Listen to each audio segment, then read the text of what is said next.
Konnichiwa, and welcome to Super Respectable. My name is Toshi Rahman. That was Japanese, and this is David Lewis in English. Hello. Hi, Hello, Tosh. hello. How are you, How's your David? Japanese? That was pretty much it. No, I know two more sentences. I know the basic three when you start a conversation to impress people, and then it just goes from there. So not good. How's your Japanese? Okay. About the same. Maybe you got a few more words because of your Japanese heritage. Yeah. How long did you spend there when you were Uh, young? 2 years. I was And- told that I spoke it fluently, but then we moved to Canada and replaced Japanese with English. My parents still speak it. I think it's really cool. I encourage them to speak it in front of Japanese people to like be like to show off. Wow. But just Yeah. as a side note, our mutual friend Marcus Lung speaks Japanese fluently, and he learned it like much later in life because of his interest and love of Japan and Japanese culture. And it's Hmm. very impressive, very impressive. So props From to what I Marcus. know about Japanese, which is very limited, my knowledge, it's slightly easier than like Cantonese and Mandarin because it doesn't have the tones. Right. And someone like me who's musically challenged and tone challenged, it's better. It's like what you read, you just speak it, and it's there's nothing special about what's going on. It's um It is what it quite is. fluid in that sense. It is what it is. Yeah. Yeah. So Domo maybe there's hope arigato. for some Japanese later in life. Yeah. I want to go to Japan. That's true. It's on the list after COVID's over. And I tell everyone this, there's a sushi master in Tokyo. I want to go eat sushi at his restaurant. That's what all I want to do. It's $200. It's like individual pieces of sushi and it's from a master. So that's my Is it goal. the one from the documentary, like that Yes. Jiro Dreams of Sushi or Yes. whatever his name is? I That mean, was a great documentary. it's I usually like, yeah, I like food too, but that really captivated me. I was like, I want to go there to the bottom of the subway station and eat from him the I sushi. love that his discipline. He's just like, just do one thing and love your job no matter what, and just keep That's it. doing it That's over and it. over again. That's it. That's the one thing. So like it's fascinating. So my parents lived in Japan 5, 7 years, but I was only there for two. And they talk about stories about growing up there. I mean, living there and like their experiences. And that discipline and structure is one thing that they always emphasize in Japanese culture, which I really am drawn to. I appreciate. The Japanese are very, very single-minded, concentrated people, and they produce amazing things, i.e., cars and watches and international Yeah, appliances. I think they need to up their game. I mean, they were very much on top of it. Nintendo's still doing quite well as far as I'm aware, but Yeah, some of their that's brands, like what's going on with Sony these days, not really keeping pace, are they? yeah. I don't know. Panasonic. I know you and I we both have a shared love of watches. And like I think when you look at some of the watchmakers around the world, it's usually the Swiss versus the Japanese. That seems to be like the general rivalry. Hmm. And the Swiss watches are beautiful, but something about the Japanese mechanics is also stunning. Like it's unbelievable. The Seikos, some of the Seikos are far out there. American watches are complete garbage, so like don't even go there. But the Swiss and the Japanese. But we should go one day. We should see if we can go to Japan, check it out. I'd like to explore. Marcus goes, like I said, Marcus goes a lot. He used to go a lot, and then before COVID, and he always talks about some of the cool things he gets to I'd do. love And to go. It's always yeah, been on my list. Like, if it was not the COVID world, I'd have been there by now. yeah.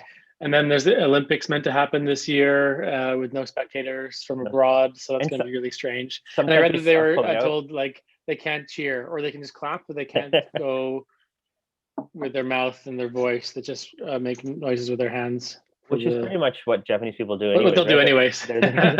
But I heard that some countries are starting to pull out. North Korea, which is not a big surprise, but like, do you think more countries will pull out? Uh, I don't know. It's a tough one. I mean, the way people train for these Olympics, right? They're really Crazy, doing it there for their whole lives crazy. Yeah, to time themselves to be on track for peak form when you're 24 or whatever the age range is, 20 to 30, yeah, that you can possibly win one of these things. yeah. So it's probably really a lot of pressure for them to go Yeah. because if they miss their chance now, I guess maybe don't know. I don't know what will happen. It'll be like the Olympics from the Soviet Cold War when, Yeah. you know, the Russians and the Soviets weren't sending their athletes and the Americans would dominate. And then Yeah. when the Moscow Olympics were held, the Americans wouldn't send them. So now it's the Yeah. COVID equivalent. People are afraid for health reasons. Is this a summer Olympic or a winter Olympic? It's summer. It's The summer. summer. So just So more outdoor events, more distance. Maybe that'll be helpful for the athletes. But the athletes' village, that's a COVID pit, right?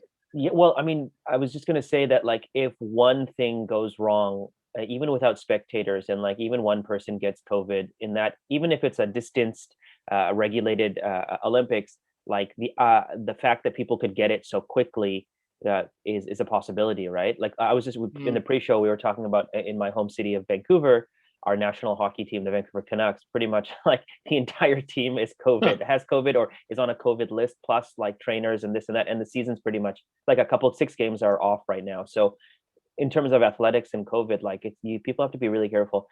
I don't know. I like sports too, but it's not really a necessity in my opinion at the current moment. I mean, we could delay it another year until things get better.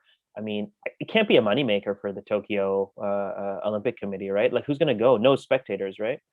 Well, I guess that's part of the pressure to run it because they spend so much money on these Olympics, like we talked Yeah, about before, and there's pressure to run the thing so they don't lose out on all their investments. that's true. But you know, And then yeah, it like, can wait. yeah, and then one other, I was gonna say, like, as you know, I was a top athlete in my day. No, I was, Absolutely. but yeah, I don't know, like training your entire life for sports, and then it's over because of age or injury. It's kind of a letdown, I think. I like the idea of like training and like pushing yourself for athletics and trying to be the best of the best. But for me, if I could take that motivation and apply it to something more like mental and long term, it would be better for me than just sports. Because how many times do you hear of like someone who's like, I could have gone pro, but I injured my knee, or something like that, right? Like I could have gone pro, but I didn't want to, Because sports has a lifespan on it, I think, for most athletes, right? But it is fascinating, and it's definitely a young man's game because that's when you're at your peak condition, right? I can't do anything anymore at 35 or 36. Yeah, it was incredible. There was a couple of people from my high school who made it to the Olympics, No way, and really? yeah, yeah, because near where my parents live around Yeah, Mays Bay, there's the canoe and kayak club. yeah. Do you know what so there's they sent quite a few Olympians from there, and Wow. so there's one guy from my high school who I think he went to the Beijing Olympics. But I remember because I was in his year in the high school, and he would quite often go off to Florida to continue his training because Yeah, to be a year-round canoe kayak athlete in Canada has its challenges for yeah. sure.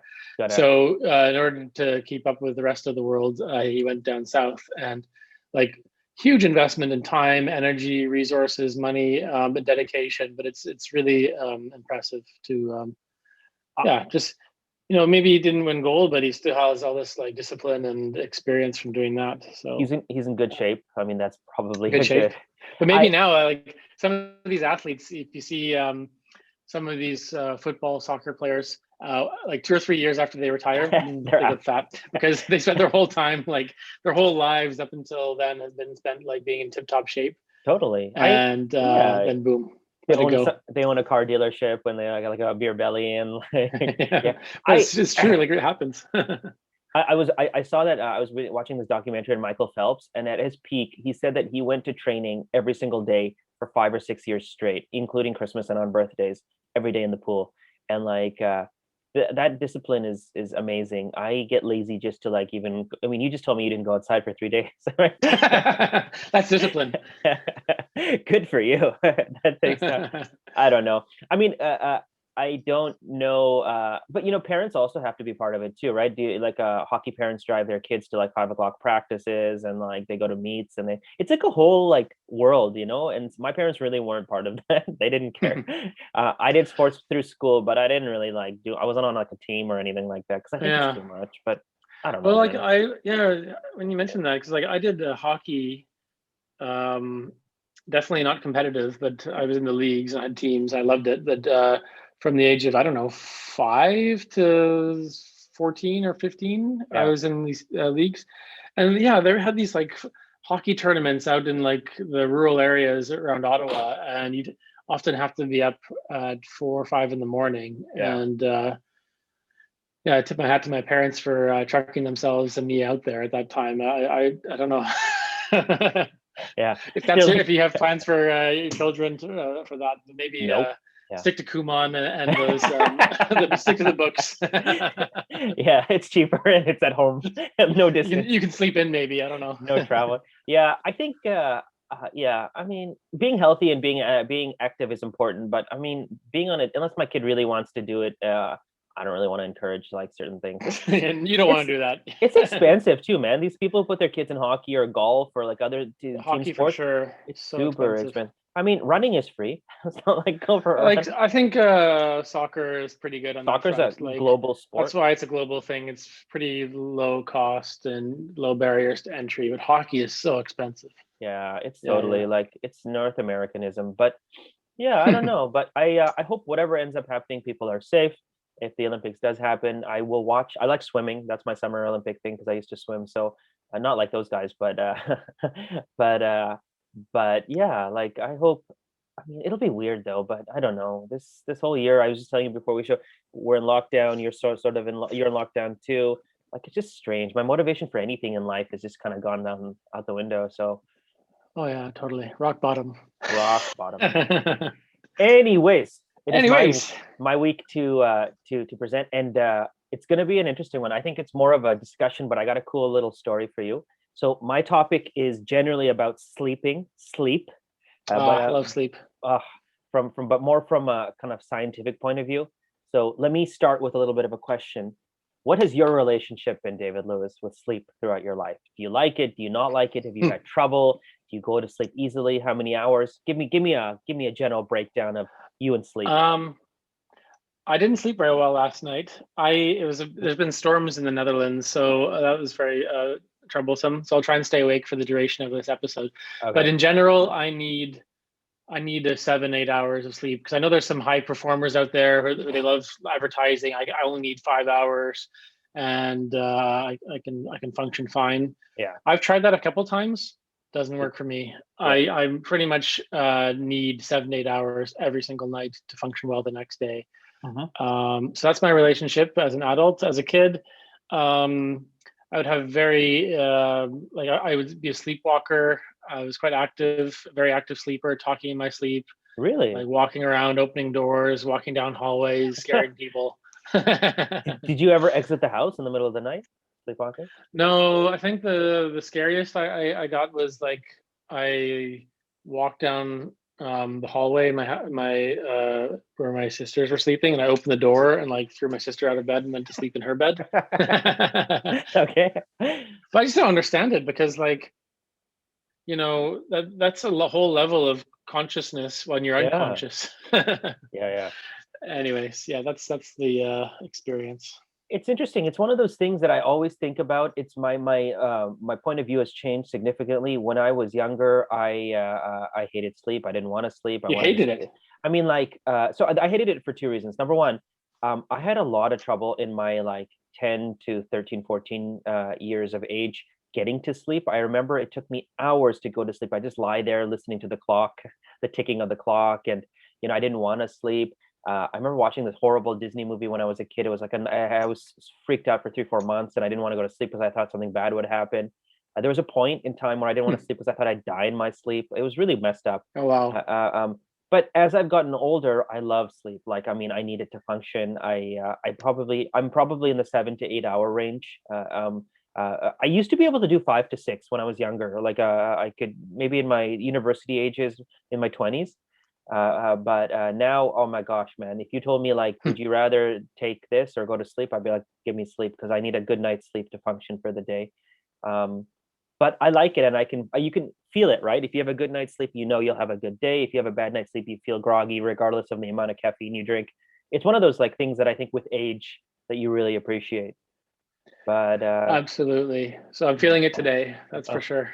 so I was researching about world records, and I came across the world record. Sleeping records. Yeah, no, the world record for sleep deprivation for someone who's gone the longest Oh, without sleeping. So in 1963, there was a gentleman. His name was he was 17 years old, Randy Gardner in San Diego, US of A. And he did a science experiment for a science fair where he went 11 days, 264 hours without sleep. So this was you can back. die. Well, He apparently did not. Okay, But there that doesn't sound were, like a very ethical study. yeah, he talks about some of the effects that came almost like 3, 4, 5 decades after this one event. So it's No interesting. way. So he's from a military family. He's moving around a lot. Finally settles in San Diego. He's a very science oriented type of guy. He's entering these fairs all the time. So he decides that, listen, I'm going to enter the San Diego Fair. I forgot the name of it. Don't ask me. And for my experiment, I'm going to see what happens to the human body, i.e., myself as the test subject, if I can go as long as possible without sleep, as long as possible, being 11 days. So he recruits two of his friends, and they're there to monitor him, and they go around the clock. So when one sleeps, the other one's awake watching his friend, and vice versa. Whoa. So remember, he's 17 years old, so he's got a lot of energy. It's different than if you were like 36 years old. By Fair the way, enough. I can't even go 24 hours without sleep now. Like at around hour 20, 21, I start like drowsing off. So like I've done the math. Usually it's 18, 19 hours is my max. I don't know how you feel, but I can go 15 without no problem, which is like a normal day usually.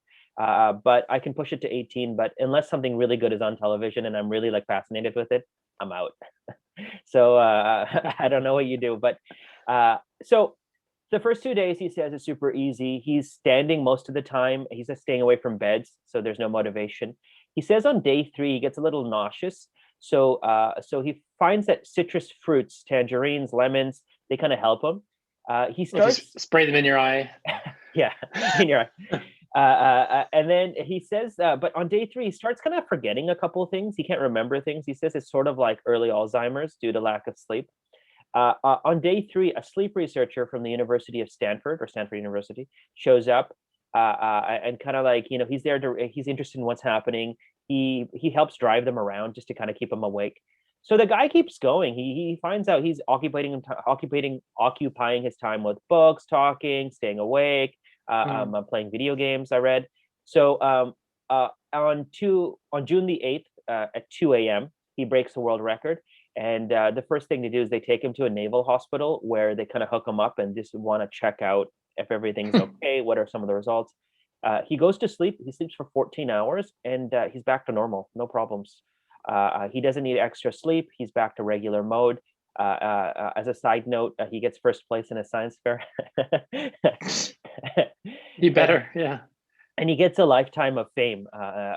He's on a number of talk shows, and people remember him. He still holds the world record, I believe. Interestingly, the Guinness Book of World Records no longer has this category due to the dangers of sleep deprivation, so they don't want to encourage other people.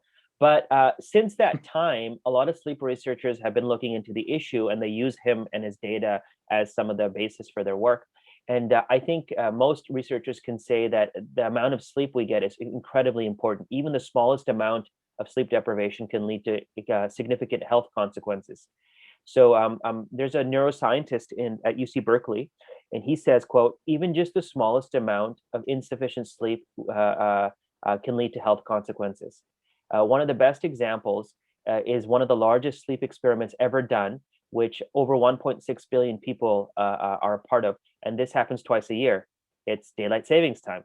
So during daylight savings time, it's in spring when we lose an hour of sleep, we see a subsequent 24% increase in heart attacks. In the fall, when we gain an hour of sleep, there is a 21% decrease in heart attacks. Fascinating, huh? So like just because of that hour difference, it can really have So, an effect on the body. but so net, it's a bad idea to have this time change by a few percentage points. Minus this effect, I've always thought it was a stupid idea, but yes, Yeah. it definitely is. So interestingly, this same neuroscientist says that there were times in our evolution when we would have feast, and there were times when there was famine, and so our system was designed to come up and store with caloric credit, right? So fasting. So we could not eat at one point, but overeat at another point, and we could use that calories for when we can eat. Why don't we have that with sleep? He asks. Why aren't there some brain cells that can actually build up sleep credit?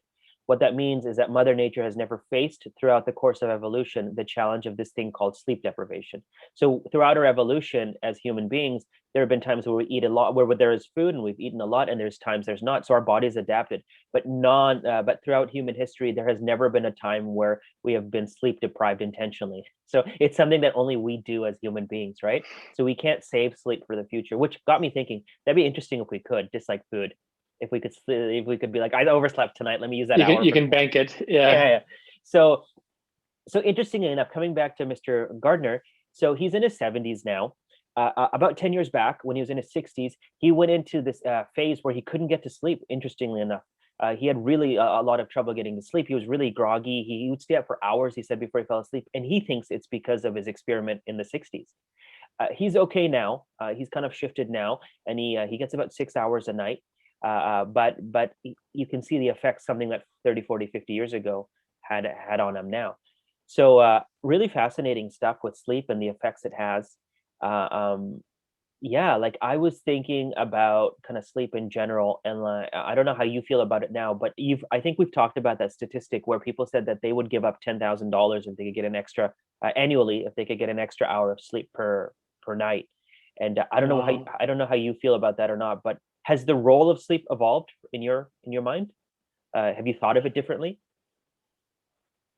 In my life, like throughout your ages, like when you were throughout my younger, ages. throughout your uh, grandpa? no, I think I've been pretty consistent in needing, like since I was, I don't know, Interesting. teenager to want that 7 or 8 hours of sleep. Um, That's I your don't know. baseline. Yeah, Um, um, that's my baseline. I've realized. Yeah, so I know some people who are like they can really function. And I was actually reading a book. I didn't finish it because I kept falling asleep reading it. I think it's called The Science of Sleep. yeah, yeah. And the guy was saying basically it's genetic. Like there are people who are more prone or able to do less sleep, and they're Yeah, more prone to being able be night owls or early birds. yeah. What are you? Are you a night owl early, or can you I'm classify? a night owl, and they're Yeah, like, especially with teenagers. He yeah. says the whole school system, the timings are messed up and really bad for their development. So Oh, he's like, interesting. oh, like trying to discipline them by making them go to class at 8:45 or whatever time school starts is a terrible idea from the ages of like 12 to I don't know 17, What's because his that's when recommend? their teenagers are more likely to be on the Asleep. night owl spectrum. Oh, okay, okay. I wonder. Um, So does he yeah. recommend, like, does he suggest like changing the hours of school, like pushing it Yeah, back a little? he says it's all wrong, and it should be like starting class like 9:30, 10 o'clock to allow them to Oh, sleep in and adjust their schedules more because like they're in a really intense development phase. that's an interesting theory. Very interesting. Yeah, Oh, because you know there are like the stereotype of teenagers being kind of mopey and yeah. dopey in the morning, and but it's true. It's like based on like it's based on science. Well, also like okay, so I remember when I went to high school, we had to be in class at 8:30, homeroom, right? At Mm. eight, I forget, it's 20 years ago, 8 or 8:30, you know. But so we had to wake up maybe 10 minutes, no, I had to wake up like an hour, half an hour before, Yeah. right? And then when I went to university, I remember our first class started at 8:30 and I lived on campus. And it was so much. I mean, I was thinking about this. I've been doing it for my entire life. And then finally I'm 17 years old. I go to university, 18, 17, 18. I go to university, no, 17, first year, for the first couple months. I go to university and I remember 8:30 classes were such a drag for me. I actually dropped my class, law, because I'm like, I'm not waking up this early. But you're so right about, like, we've created this societal system where like things start really early, maybe because how that's how it's been, or that's when the sunlight comes out and we kind of adjust to the light. But if we started things a little later, maybe it would be more in rhythm with our natural body's rhythms. Yeah, and having lived in Europe for some time, you start to see that there's different ways of across countries. Like in Spain, definitely Spain is a different one. Like that's a country which blows uh, my mind in terms of sleep and the way they operate. yeah, Like they have dinners at 10 o'clock, 9 o'clock fairly regularly. It's not a late dinner for them, yeah, and their kids are up having dinner at that time, no matter almost no matter the age, yeah, and they'll have their like afternoon siesta and little breaks throughout the day, yeah, which is a totally different way of operating yeah. than we're used to. And I read a book last year called The Second Sleep. It was a fiction book, and it was basically saying it's historical fiction, and it was saying how like in the Middle Ages, Mhm. the way people were doing sleep was also very different, and this was in the UK or in the West, and they would sleep until like 2 or 3 in the morning, and then in the early hours they would get up and like wrestle around and have like a glass of milk. I don't know what they would do, milk and cookies, Yeah. and wander around and do something, and then go back to sleep again. And I call it the second sleep. That's the name of the book. Ah, Um, so they would like have phases, but I think from what I heard, it's not a good idea. You should have like a consistent like your REM or 7 or 8 whatever. hours. Yeah. But from the limited amount of what I read from that book, he's like, we don't know very much about sleep at all, Yeah. given how much we know about like other things of going to the moon and Yeah. atoms and stuff, but we still don't really know that much about why we need to sleep. Yeah, it's fascinating. It's one of those things that like all human beings need, but I guess all human beings can interpret and act on differently as well. I've met these people who function on very little sleep, and I've met people who function on longer sleep. Actually, like here's some interesting people in their sleep. I've always been fascinated. When I was younger, I always wanted to be like, I wanted to be a 3 hour sleeper, 4 hour sleeper. But as I've gotten older, like I'm like, that's stupid. Like I'm gonna sleep like the 7, 8 hours so I can function properly, right? Yeah, Oh, but like, have you ever pulled all-nighters? Like, have you? What's the longest you've gone without sleep?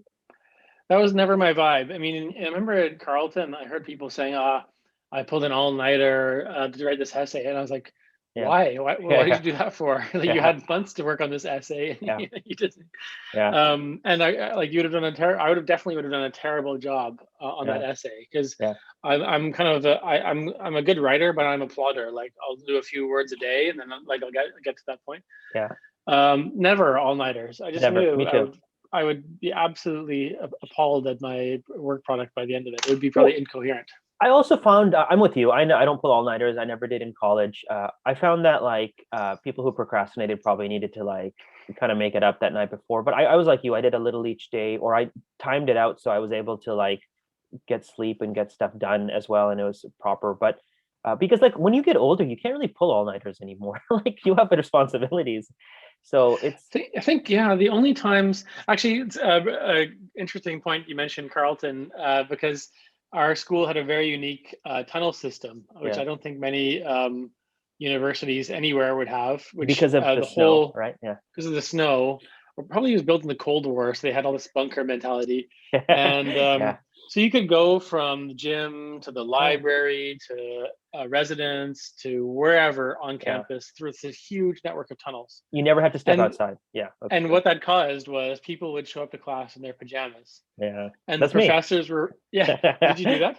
Well, once Because the professors were begging the students to be like, please, I put dress on some proper. jeans and some pants. Yeah, Can you do the same? Can you put on, like, at least don't bring your teddy or your whatever to class? yeah, But people were doing it, and I was like, this is so strange. yeah. Um, yeah, no. Just to go back to your question, the only time these days when I would ever like be in all-nighter mode is if I was like uh flying across like Yeah, the Atlantic, or to Asia or something, and I don't sleep well on planes, so I'll generally be me watching too. movies all night Yeah, and feel crap the next day, but uh, I'll try and stay up to like match the yeah, yeah, local time, yeah. and then by that point I'll have been up for I don't know, a good 24 hours. But like, so for example, when you do travel, I am like you. I cannot sleep on planes. It's very difficult. If I do, it's just a couple hours, so I end up watching like all the entire docket of movies, like Yeah, yeah. But like, do you adjust to new time zones pretty quickly, or it takes you a few days? Like, how's that experience been for you? And as a supplementary question, do you take any like melatonin or melanin? Sorry, no, melatonin. Yes, or melanin's the skin one. Melatonin or anything else? Like, what are your tricks for time zone adjustment? uh yeah. What you're supposed to do is just like match the local Yeah. time right away. But the last time where I really faced that, which was brutal, was when I went from Amsterdam to Hong Kong, Oh, okay. and I struggled. My head was doing the bobbing thing, Yeah, yeah. and And you jerk back up. I Yeah, was fighting it so hard to stay awake, and I just couldn't do it at one point. I was like, I need to take a half-hour nap. yeah. And then it was a terrible idea. Like I probably like slept for a couple hours. So Oh, you really, really have to force yourself to at least stay up until sundown, and then try and sleep as long as you can. Then I'm usually good yeah. for the following days. What? But the first day is hell. Oh, it's I get it. But just you said something. What is it about taking an afternoon nap that's so like amazing in life? You know what I'm talking about? Like it's just like oh, You don't want to get up. You're warm. You're just lovely. You don't care what time it is. It's But just, they're dangerous though. I Like know. whenever I need those, then it kind of disturbs my 8 hours sleep because I'll struggle to go to sleep that night. So, like now on a typical day, what time do you sleep and what time do you wake up? Average. It's definitely around. It's like midnight. I haven't hardly ever changed it. It's been like yeah, Yeah. midnight to 8, 9, um something like that. yeah, around 8:30. I have my alarm for 8:30. Yeah. Um, but it depends. Like some days I'll fight it, and other days I'll be up well before that. Well, So one thing I never listened to my mom about was that she was saying that like just listen to your body as well, right? Like I think that's like wisdom that I didn't really care about when I was younger. But I found that I'm like I think 8 hours is good. Once in a while, if my body is really needing it, it might be 9. Maybe rarely it'll be 10. Maybe I exercise really hard, but I mean I feel that sleep is what your body needs to recover, right? But interestingly, excessive sleep can be detrimental as well, right? Like mm, like I don't the last time I slept more like I don't think I can remember the last time I slept more than 10 hours. Like 11, 12, you get groggy. It's just like the negative effects of sleep. But it could happen if you stayed awake for a long, long, long time, or if you put a lot of stress on your body. yeah, yeah. I think that's happened a few times when I was like either recovering from jet lag and trying to catch up on those hours. Yeah. But you kind of feel depressed after that. You're like, what have I done? Yeah. Wasted the The day. morning, and oh man. Well, Um, yeah. so here's some interesting facts about sleep that there's a bunch of them, but these are the 5 that I found most interesting. Tell me if you've heard of them or not. Okay. On average, humans spend a third of their life sleeping. Did you know that? Yeah, heard that Yeah, one. I guess Heard that if you one. Yeah. do 8 hours and then 24 hours, that's a third. Sure, why not? Okay. Within 5 minutes of waking up, most people have 50% of their dreams forgotten. So, and then after an additional 5 minutes, 90% of recollection is gone. And that I read Whoa. when I read that, I was like, yeah, that makes sense because I don't know about you, but first of all, do you dream or do you remember your dreams? I definitely dream, and there's sometimes they're quite intense. Like Oh, I'm a known talker and active, very active sleeper. oh, okay.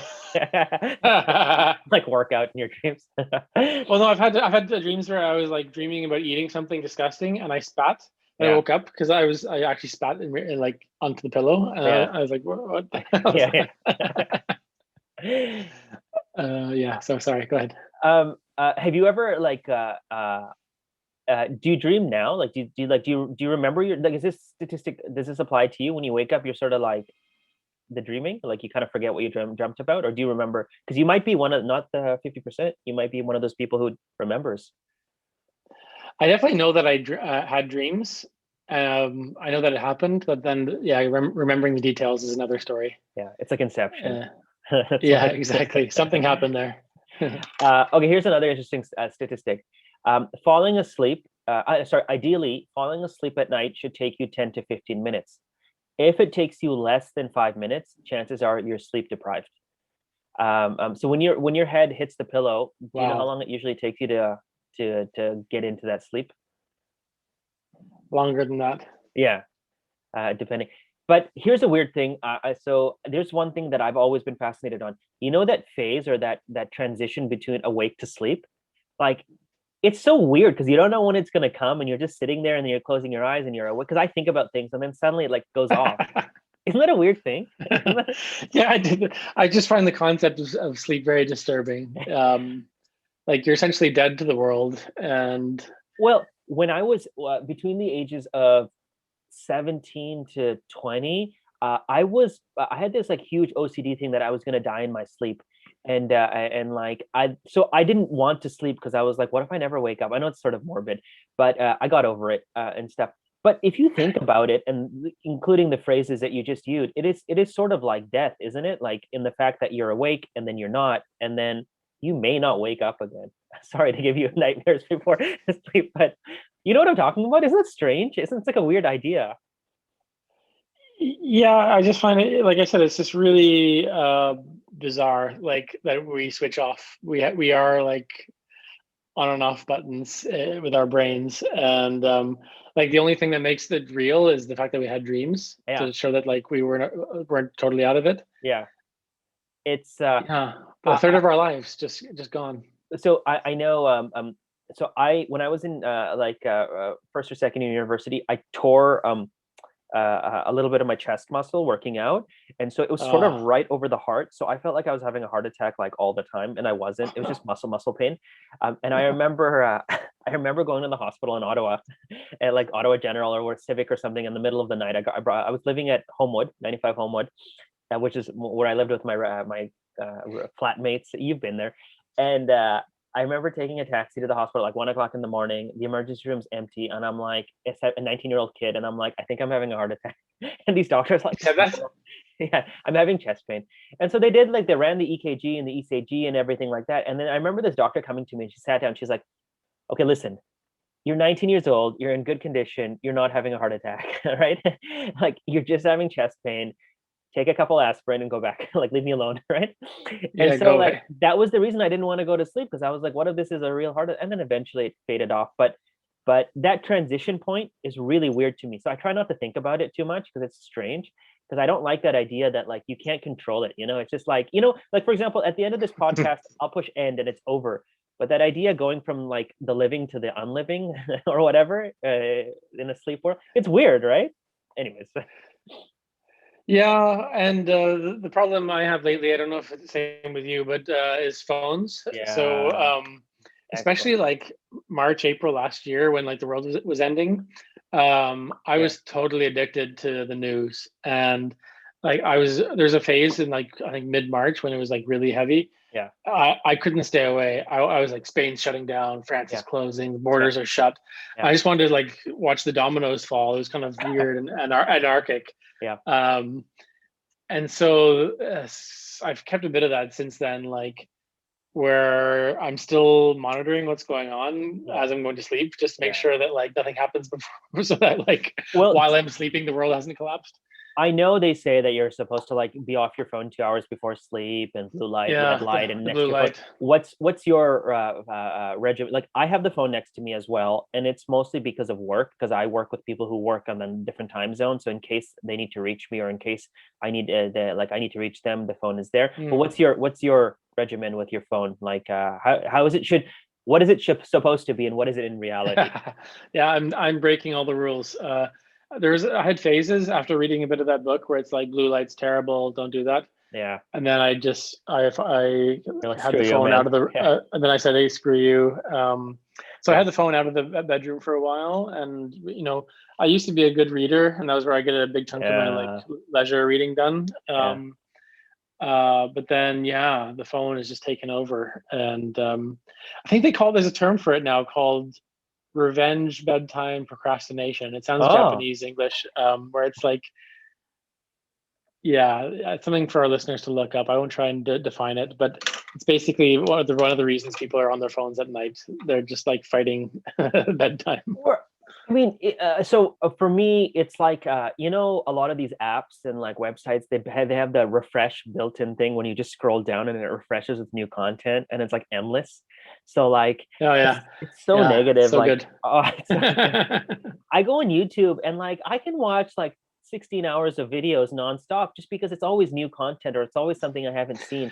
And you just go and Yeah. go and go. So like, yeah. And then another thing is like I have Netflix and like Disney Plus apps on my phone. So sometimes I'm Oh lying in no. bed watching a series and then I'm like, I gotta watch the next one. I remember when Peaky Blinders came out, I like didn't sleep for like 3 days. I was just like watching every episode of Peaky Blinders. And so like it's horrible, horrible like a system. And like you got to put in all this stuff on your app that like restricts you from doing it or like helps you make better choices, I think. But it's totally horrible. Like I like you, if I can get to bed by 12 or 1, it's a good time, because then I can wake up by 7 or 8, maybe 9, and I still get 8 hours of sleep and I can start my day.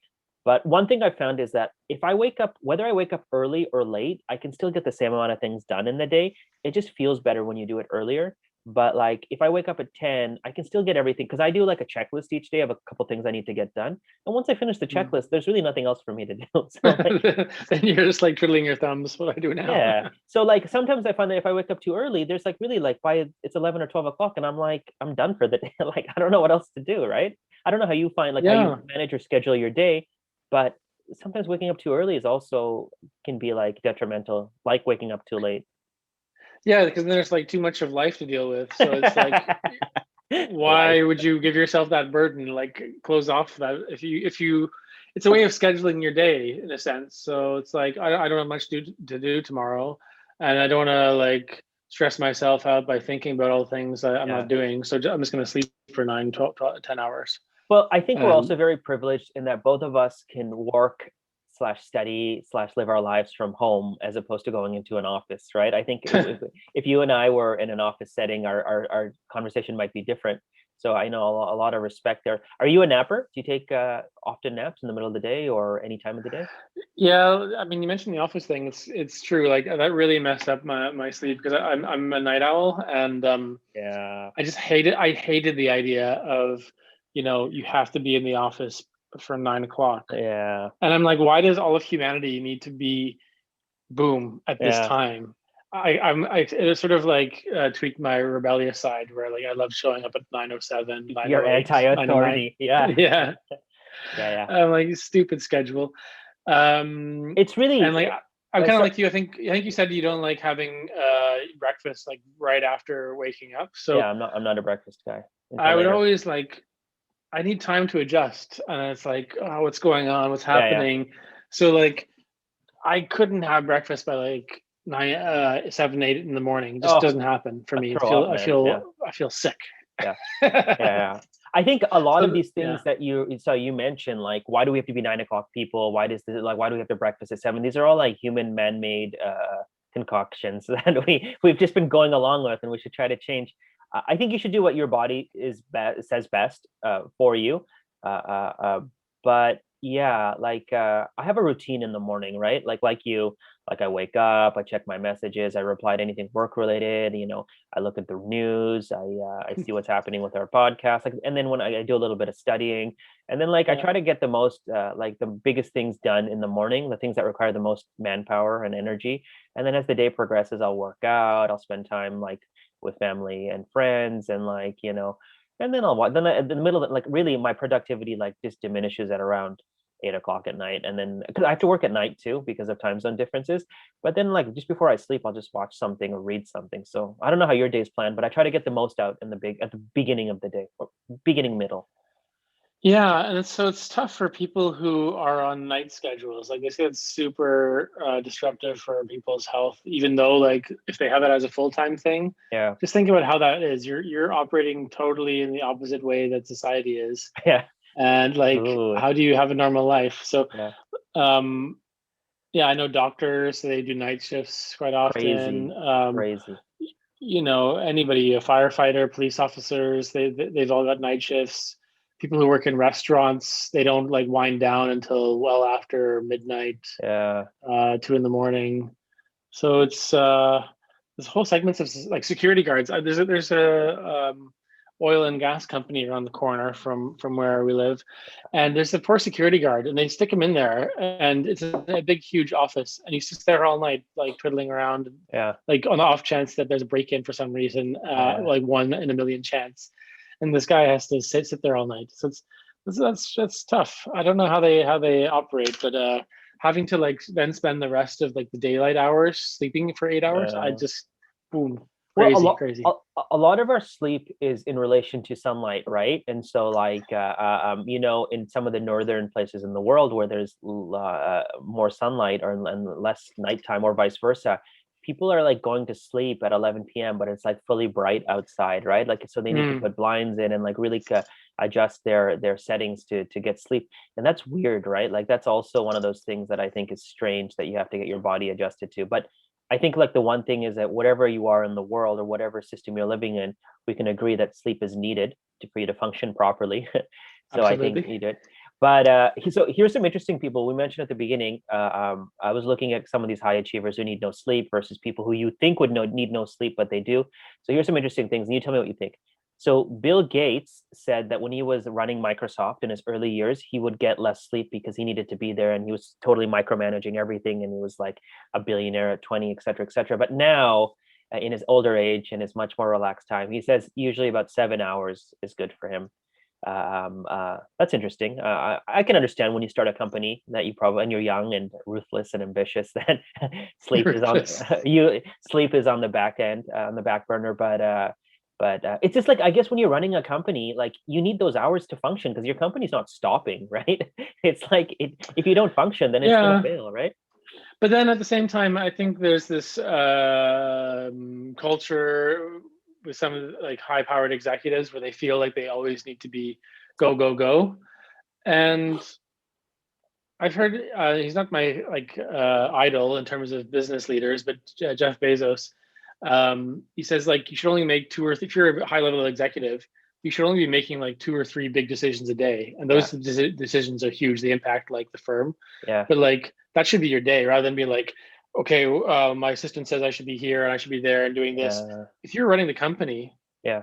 um, you should have some control over the schedule and how things are operating. But I've seen like, because I used to work at a very large bank, and I've seen like I met the CEO of the bank, and the guy didn't have control over his life. Essentially, he was getting Yeah, paid millions of dollars, yeah. but he was just being told like, you're going to go here tomorrow, you're going to go there, you're going to speak at this conference, you're going to go to this event, and like for sure he probably only got to sleep when he was on the private jet or do his thing. Would you take So on that role if they gave it to you for millions I of was like, dollars? no way, this is not worth it. Agreed, 100%. I think. By the way, like, it's so interesting. Bezos says that, but Bezos says that now as the richest man in the world. Let's minus 20 years when he first started Amazon. Would he have said the same thing, right?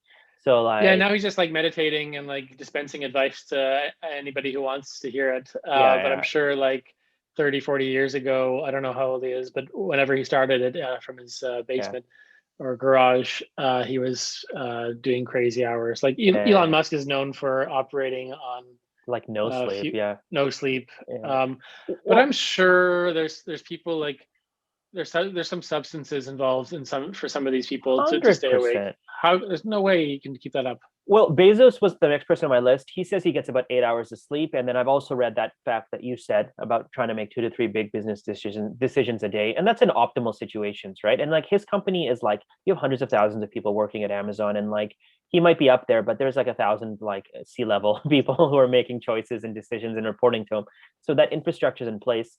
I don't know what Elon Musk does now, but at one point I read his schedule, and he was like flying between LA and San Francisco every week because SpaceX and Tesla were in two different cities. So it was like Yeah, Monday, Tuesday, Thursday in like San Francisco, and then like Wednesday, Friday, Saturday in like LA, and then Sunday here. Like it was craziness. But I know they've moved. That I think Tesla has moved or SpaceX has moved to Texas, right? So like. yeah. So yeah, I mean, he's an outlier. He's an exception. So I read that Donald Trump, do you remember him? He used to be president of America. Yeah, yeah, vaguely. Vaguely. He says he sleeps about 3 to 4 hours a night, and I was like, well, maybe that's why he was an asshole. Like, But he also drinks like 20 Cokes a day, so maybe he just can't sleep. And that's why yeah, those Twitter messages are being sent out at yeah. 3 in the morning. So here's an interesting fact. Nikola Tesla, the revolutionary engineer, he said he used to sleep 1.5, 1.5 to 2 hours a night in the mid early mornings. People say this probably led to his mental and emotional breakdown. He was incredibly smart for his age, Okay. and well, he created some of the most interesting things we still use today, but very little sleep he dedicated towards that. Leonardo da Vinci, he took 20-minute naps every 4 hours instead of sleeping continuously through the night. I've heard about this one. Yeah. That's People say naps have a lot of like power. They can really kind of motivate you and give you a little bit of a boost. So he decided to take mini sleeps instead of a long sleep. Thomas Edison, in following with Da Vinci, took 30-minute naps 6 times a day. So I guess he needed that extra time. I don't know if I could do that or not. I mean, I'm not a napper, but when I do nap, I mean, it's enjoyable, but I don't know if I could make it like multiple times a day for me. I'd rather just sleep in one whole chunk. I But saw there's this guy who had a sleep disorder yeah, where he would just fall asleep like this. It was yeah, unprompted, and he couldn't drive a car. He could like barely function. narcolepsy, right? It was like extreme narcolepsy. Oh, So they interviewed him for this, and then like he fell asleep during the interview. He's just like boom, out, and it's just like, yeah, the brain does things that they couldn't figure it out. They're like, we can't fix this. They can't repair it. They don't know how to solve this guy's problem. So yeah. That's Um, unbearable. I also read it's an interesting one. Here's a normal one. LeBron James, the basketball star, Yeah, he sleeps about 8 to 9 hours a night because he really does feel that it's important. But he says that like before game day, sometimes he'll take a nap or afternoon snooze right before the game. It'll help him revitalize and just get ready for the game. And then I've yeah. also read that some singers will actually sleep for multiple hours, like more than the average person, like up to 12 to 14, 12 to 16 hours a day, just to recoup their voices as well for performances. I think it was Mariah Carey that I read about, or Celine Dion, or something, one of those singers. So Hmm. it's fascinating, fascinating stuff in terms of sleep for each person. But I think for the average people, like get your sleep in. It's important. Don't try to, if you're young, don't try to avoid it. I think it's one of those things with age that you'll really appreciate. Yeah, I don't know. Absolutely. But Yeah. yeah, Everything in moderation, my everything friend. moderate. I have that book that you mentioned, Why We Sleep, or whatever Yeah, Why We Sleep. Why We Sleep. Exactly. That's the I one. haven't. It was on Audible. I haven't read it yet, but I wanted to read it. It was my free download of the like last year. Oh, is it? So I definitely put it in there. But if people have interesting sleep stories or interesting schedules, let me know. But I think one thing is that as you try, most people will delay sleep. I think because they're trying to get more things in during the day, right? Or trying to get more things done. I think, like for example, if you become a new parent, then of course you're sleep deprived because your kid's up like every 2 hours or whatever it takes, or if you're just cramming for an exam, or if you have a project due at work. Some people procrastinate. Some people just like you and I, we just keep watching our phones for COVID numbers. So that does it. But yeah, I don't Yeah, know. I think having a good sleep structure schedule is crucial for human health. absolutely. But sometimes life just gets in the way and messes it all up. Yeah, for sure. Anyways, that's sleep. I'll put Well, some. thank you, Tosh. That was very well timed because I feel very sleepy and tired. I I'm know. very impressed with myself for making it through the episode, but very well planned. Thank you very much. No worries. Anyways, I will see you later. Stay safe and see you next week. Bye, everybody. Bye bye.